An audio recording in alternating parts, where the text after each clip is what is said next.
देख जरा प्यार से कि एपिसोड 26 के रिव्यू इन रिएक्शन में आपका बहुत बहुत बहुत तहे दिल से स्वागत है। एंड कल एक कमेंट था जो देख के मेरा दिल बड़ा खुश हुआ। मुझे उनका नाम याद नहीं है, I am genuinely sorry, but उन्होंने कहा था कि आपका रिव्यू रिएक्शन देख के ऐसा लगता है कि लिटरली एक सहेली मिल गई है जिसके साथ मतलब ड्रामा पे डिस्कशन हो सकता है। ये फीलिंग होती है भाई जब आप कोई अच्छी चीज़, अच्छी आर्ट फॉर्म देखते हो तो आपको लगता है कि आपको अपने आसपास के लोगों के साथ डिस्कस करना चाहिए। और यही पॉइंट था कि मैंने ड्रामाज और इन पर रिव्यू रिएक्शन करना शुरू किया था, क्योंकि मेरे आसपास के लोग जेन्युइनली नहीं है, वो होते हैं मेरी इन चीज़ों में इंटरेस्टेड। लोग मुझे क्रिटिसाइज करते हैं। जो मेरा हस्बैंड टू भी है वो तो बहुत कहता है ये तेरे को गॉसिप में, ये बॉलीवुड में, हॉलीवुड में कौन सी एक्टर की लाइफ में क्या है, तेरे को क्यों है इतनी, तू ये ड्रामा में पागल हो जाती है, कौन से ड्रामे में क्या हो रहा है तुझे सब पता होता है। तो मतलब मेरे आसपास के लोग नहीं करते मुझसे डिस्कस, बट अब मैंने आप लोगों को एज ए ऑनलाइन सहेलीज ढूंढ लिया। अब आप लोग मेरी सहेलीज हो तो we can discuss with each other. और सबसे बेस्ट पार्ट, मैं हर कमेंट का रिप्लाई भी करती हूँ। प्लीज चैनल को सब्सक्राइब और वीडियो को लाइक कर लो। यार ये जी सख्त लौंडा बनने की कितनी नकली एक्टिंग कर रहा है। ऐसे दिखा रहा है कि मैं बहुत रूड हूँ, बहुत ये हूँ वो हूँ, बट नहीं बन पा रहा है। ये इसका प्यार रूमी के लिए ऊपर आ ही जाता है, ओवर पावर कर ही लेता है इसके नकली इमोशंस को। जी नहीं कर सकता यार। लोग कह रहे रिवेंज ले, ये कर ही नहीं सकता। वो इतना प्यार करता है कि वो वैसे वाली चीज कर ही नहीं पाएगा। बस वो थोड़ा रूड होने की कोशिश करेगा जो कि उसको खुद को ही बुरा लगने लग जाएगा। I am telling you. मतलब ये है कि इसे बोल रिजाइन दे रिजाइन। यार ये कितना क्यूट लग रहा है, कितना क्यूट लग रहा है। बट एक चीज जो मैं एड्रेस करना चाहती हूँ, मतलब जो रूमी ने जो सब कुछ किया था उस टाइम पे मुझे भी बहुत बुरा लगा था। मेरे मन में ऐसे इमोशंस थे कि अली को कभी भी उसे वापस माफ नहीं करना चाहिए, दिस दैट।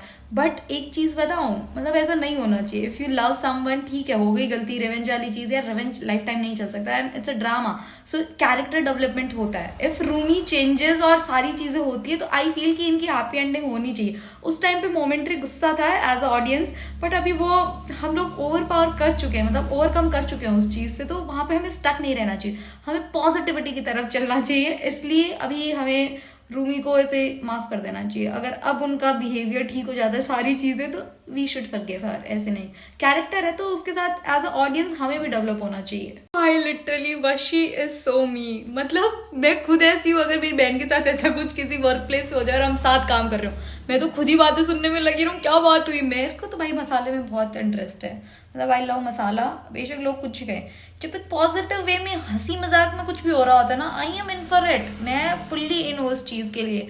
मसाला, मौज मस्ती, थोड़ी बहुत ऐसी बातें सुनना, it's good, it's healthy.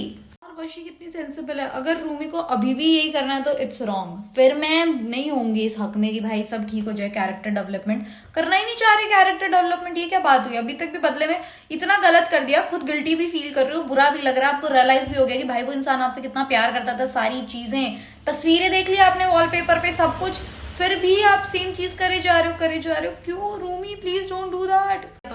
Kashan ने बिल्कुल सही किया। और कल किसी ने कमेंट में मुझे करेक्ट किया था, मैं कासान बोल रही थी। मतलब स्पेलिंग तो मैं काशान की ही लिखती हूँ पर बोलती कासान हूँ। मतलब नाम का थोड़ा मसला है यार, समझो प्लीज। मुझे ऐसे करेक्ट कर दिया करो, इट्स काशान।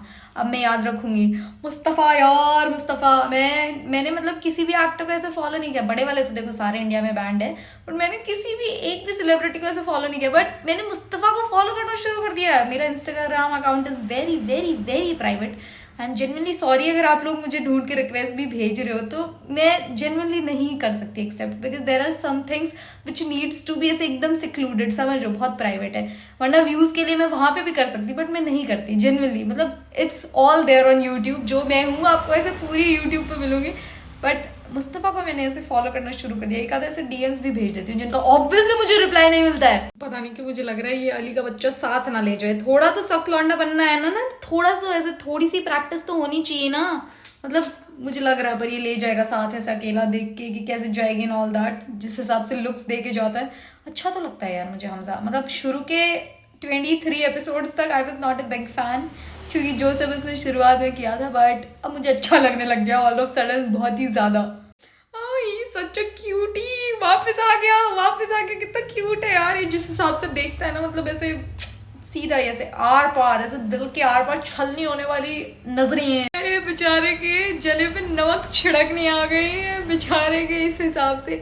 बट ये चीज़ मुझे बहुत बुरी लगी है, मतलब जैसे लड़के के साथ ये चीज़ हुई है कि शादी पे छोड़ दिया तो बहुत ही फन वे में लिया गया है इस चीज़ को कि लोग जिस हिसाब से बात करें इट्स फनी, बट जब लड़की के साथ होता है तो उसको यूँ दिखाया जाता है। एक बात बताऊँ, अभी मैं एक इंग्लिश लिटरेचर की स्टूडेंट हूँ तो उसके अंदर मतलब सोसाइटी बहुत सारी चीज़ें समझाई जाती है। जो लिटरेचर और जो ड्रामाज और ये सब होता है ना, लिटरली यही चीज़ें कल्चर बनाती हैं, मतलब they make culture like that. और जो ये ड्रामा हमें दिखाते हैं वही चीज़ें हम अपनी लाइफ में अप्लाई करना शुरू कर देते हैं over the period of time.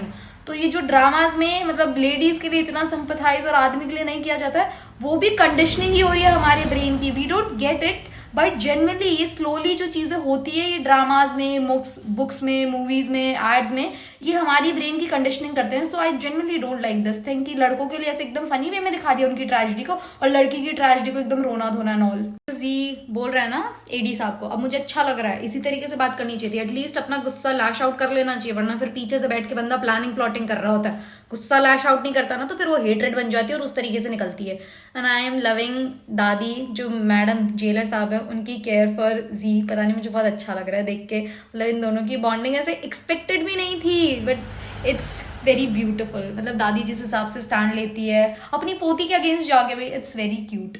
AD साहब for being so harsh, I know it's just a character. अब मुझे समझ आ रहा है बट नहीं, मतलब एज ए ऑडियंस यार बहुत सारी चीज़ें होती है एंड आई फील कि हमें ऐसे एकदम एक तरफा मन नहीं रख लेना चाहिए। हमें किसी एक इंसान के प्यार में ऐसे बाकी चीज़ें भी नहीं भूलनी चाहिए। After all he was very cute through out, but उन्होंने यही तो चीज़ करी प्लानिंग एंड करके, बट उनकी भी अपनी पर्सनल मजबूरियाँ थी। कोई बात नहीं एडी साहब, I feel sad, genuinely I feel sad. दादी थैंक यू, मतलब इन दादा दादी का प्यार अपने बच्चों से ज्यादा दूसरे बच्चों के लिए। Perfect example of brown parents, मतलब परफेक्ट ऐसे होता है। अपने बच्चों में तो कमियां ही दिखती रहती, दूसरे अच्छे लगते हैं। फलाना की बेटी, फलाना का बेटा, फलाने की बहू, सब इनको दूसरे का ही अच्छा लगता है। ब्राउन पेरेंट्स का जो सिंड्रोम है ना बहुत क्रेजी है दोस्तों ना। यार आप लोगों में से किसी ने ये सवाल पूछा था कि आपको रूमी और जी पसंद क्यों नहीं है, आपको साइड कैरेक्टर ज्यादा क्यों पसंद है, मतलब उनका कपल।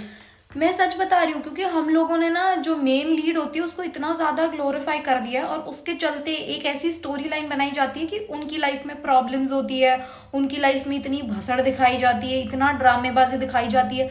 मतलब वो एंटरटेनमेंट पर्पज के लिए अच्छा लगता है कि भाई इतनी सारी चीजें और ये ओ माय गॉड ये भी हो गया, ये भी हो गया, वो सब देखने में अच्छा लगता है। पर जब ऐसे रियल लाइफ की बात आती है, जब आप प्रैक्टिकलिटी से एक ड्रामा से ऐसे रिलेटेबल होने की कोशिश करते हो, तो जो साइड कैरेक्टर्स होता है उनकी लाइफ थोड़ी सिंप्लीफाइड होती है, थोड़ी बेसिक होती है, थोड़ी नॉर्मल होती है, ड्रामे कम होते हैं, मतलब एकदम सिंपल लाइफ होती है। यूं नहीं लड़ाई झगड़े वहां नहीं होते, ऑब्वियसली होते हैं लड़ाई झगड़े यार, लड़ाई झगड़े एक नॉर्मल रिलेशनशिप में बहुत ज्यादा होते हैं, बट वो थोड़ी सिंपल होती है। तो सिंपल चीजें हमेशा प्यारी होती है, हमेशा। इसलिए मुझे काशान और वरीशा का रिलेशनशिप मतलब ज्यादा प्यारा लगता है। इसलिए भाई रूमी इज सो मी, मतलब बिना दुपट्टे के मैं घर से बाहर नहीं निकलती। बेशक मैंने शर्ट पहना और टॉप पहना और दुपट्टा चाहिए होता है, धूप से बचने के लिए भी चाहिए होता है, बट चाहिए होता है। एंड भाई दादी, और ये क्या पिला दिया है अली ने दादी को घोल घोल के, मतलब दादी का इतना ज्यादा ऐसे एक्सट्रीम साइड बाहर आ गई। इतना प्यार तो दादी वलीद से भी नहीं कर रही जितना प्यार दादी जी के साथ कर रही है। भाई क्या खिला पिला दिया ये अली ने, मैं जानना चाहती हूँ। Hate this ego, I hate this hatred. मतलब कल शायद अफजल ने ही कमेंट किया था, किसी और ने ही कमेंट किया था, जिसके अंदर उन्होंने ये लिखा था कि जैसे मेरी जिंदगी तू के अंदर भी यही स्टोरी चल रही है कि बदला ले लिया, सारी चीज़ें हो गई और ईगो में रिलेशनशिप, एक अच्छा खासा प्यारा स्वीट रिलेशनशिप स्पॉइल कर दिया। सेम देख जरा प्यार से, मैं बदला ले लिया, इतना प्यारा स्वीट रिलेशनशिप था बट खराब कर दिया। And in real life also हम लोग यही चीज़ करते होते हैं, मतलब अच्छी खासी चीज़ें, बदला, ईगो, इन सब के चक्कर में सारी अच्छी चीज़ों पे तो इस तरीके से मिट्टी डालते हैं जिसकी कोई हद नहीं है। मतलब कोई खाता ही नहीं है अच्छी चीज़ों का, बस बुरी चीज़ों को बढ़ा चढ़ा के ऐसे च्युइंगम की तरह खींच खूंच के इतना बड़ा बना के हमें बदला लेना है, बस ये करने लग जाते हैं। यार बस निकलो इस नफरत से बाहर प्लीज। भाई ये दोनों थोड़े पागल वागल है क्या, दादो नहीं मिल रहे, इनके ढूंढने का तरीका देखना। यहाँ तो नहीं है ना दादू, तभी नहीं दिख रही है, देखना कैसे नीचे देख रहा है यार। तो छोटे बच्चे है क्या दादू, ये कोई कुत्ता बिल्ली है जो बेंच के नीचे घुस गए, दादू खा गए, कैसे पावले बावले एकदम पागल। दादा तो अलग ही मस्ती में है भाई, दादा आ भी गए ऊपर, बढ़िया चिल कर रहे हैं इन सब की नींदें हराम करके। एडी साहब बीइंग एडी साहब, एडी साहब मस्त है। दादी की पर्सनल खुन्नस जो है ना एडी साहब से, मुझे ऐसे विस्तार में जानना है, पूरी स्टोरी बताओ please. How the style is evolving. पहले हम लोग कपड़े एकदम ऐसे चटकीले पहनते थे और accessories use to be very simple. Now कपड़े एकदम प्लेन बेसिक्स हो चुके हैं और एक्सेसरीज, बैग देखो फ्लोरल कैसे ऐसे टच ऐड कर रहा है ऐसे एकदम ऐसे प्यारा सा। तो ऐसे ही हम लोग कर सकते हैं, मतलब बैग्स और चप्पलों के साथ थोड़ा ऐसे लाउड जा सकते हैं और आउटफिट्स को एकदम ऐसे प्लेन सिंपल बेसिक रख सकते हैं। और बेसिक कपड़े पहनने की सबसे बड़ी चीज पता है क्या, you can restyle them again and again and again and again. आप उनको बहुत तरीके से रीस्टाइल कर सकते हो। तो बेसिक ट्रेंड्स को छोड़ के मैं ऐसे बेसिक चीजों पे मतलब ऐसे ज्यादा ध्यान देना चाहिए। ये तो बिग ब्लंडर हो गया भाई। रूमी ऑफिस के अंदर लॉक हो जाएगी, उसका फोन का चार्जर भी नहीं है और लाइट भी चली जाएगी। शिट। और उसने जानबूझ के नहीं किया बेचारे ने, लिटरली इसने जानबूझ के नहीं किया है। इसको तो पता भी नहीं था कि वो है यहाँ पे, और अब इसका फोन भी बंद हो जाएगा। कैसे कैसे ढूंढ पाएंगे इसे यार। मरीशा दादी, वैसे अंकल एडी और आप ना एज फेलो है, पता नहीं क्यों आप उन्हें बुड्ढा बुड्ढा कहते रहते, चुप रहते हो। दादी मस्त है। और भाई दादी परफेक्ट एग्जाम्पल है, एक बुराई नहीं सुनती दूसरे के बच्चों की। दूसरे के बच्चों में इतनी सक्सेस दिखती है, इतनी सक्सेस, और अपने बच्चों में नहीं, ऐसे नहीं करते। दादी जी वेरी बैड। हम लोग इस सिंड्रोम से सफर कर रहे हैं, इसलिए हमें पता है। भाई मैं तो वो बच्चों हूँ जिसको दूसरों के माँ बाप भी मिसाल की तरह यूज नहीं करते होंगे। उसको देखो, मेरे को तो कोई यूज नहीं करता होगा। बेचारे वलीद की जितनी बेइज्जती इसके घर वाले करते हैं, दादा इसका इलाज कराएं, नहीं उसमें बहुत टाइम लग जाएगा। यार मरीशा यार, अपने सगे भाई के साथ, सगे भाइयों के साथ ही होता है ये सब। मैं भी अपने सगे भाई की यूं ही बेइज्जती करती हूँ और वो भी मेरी यूं ही बेइज्जती करता है। मुझे याद नहीं है मेरे भाई ने मेरी तारीफ कब करी थी। नहीं करी थी, मुझे सही याद नहीं है क्योंकि कभी करी नहीं है और मुझे नहीं लगता कभी तारीफ करेगा। मुझे तो यूं कहते हैं कि जिस दिन तू शादी होके जाएगी, तेरी विदाई हो रही होगी, हम तो तेरे पति के गले मिल मिल के रोएंगे कि भाई अपना ध्यान रखना। मतलब लिटरली सही भाई बहन में ऐसा ही प्यार होता है यार। होप इसका सारा का सारा ब्लेम जी पे ना आए भाई। जेन्युइनली मैं नहीं चाहती, क्योंकि उसने जानबूझ के नहीं किया। उसे नहीं पता था कि ऑफिस में कोई है। उसने कहा था लाइटें बंद कर देना। अब उसके ऊपर ब्लेम ना जाए, वरना दादी और उससे नफरत करने लग जाएगी। सिर्फ एक ही तो इंसान है जो अब उससे इतना प्यार कर रहा है, वो है दादी। तो प्लीज दादी की नफरत ना हो जाए। दादी इतना कॉन्फिडेंस, इतना ट्रस्ट दिखा रही है, बट उसने नहीं किया जानबूझ के। इकलौता ऐसा ड्रामा है जिसके प्रोमो को देख के मुझे कुछ ही समझ नहीं आता। मुझे सच में कुछ समझ नहीं आता, क्योंकि नॉर्मल छोटी छोटी कॉन्वर्सेशंस दिखाते हैं जिससे कोई सर पैर नहीं, कुछ समझ नहीं आएगा। बट आई फील कि जो जी है वही ऑफिस लेने जाएगा वापस ढूंढने की, क्या पता यहाँ वहाँ कहीं होंगी। तो मुझे लग रहा है वही वापस जाएगा। देखो क्या होता है यार। ये ड्रामा खत्म होने वाला है ना, मतलब ऐसे इतना जल्दी सब कैसे ठीक होएगा। आई होप शायद वो वापस लेने जाए जब उनके बीच में मिसअंडरस्टैंडिंग्स ठीक हो जाए, चीज़ें थोड़ी सही। बट जब तक तमीज से बात नहीं करेंगे, कैसे निकल पाएंगी चीज़ें। क्योंकि जैसे ही कुछ अच्छा निकल रहा होता है चुप हो जाता है बिल्कुल शांत।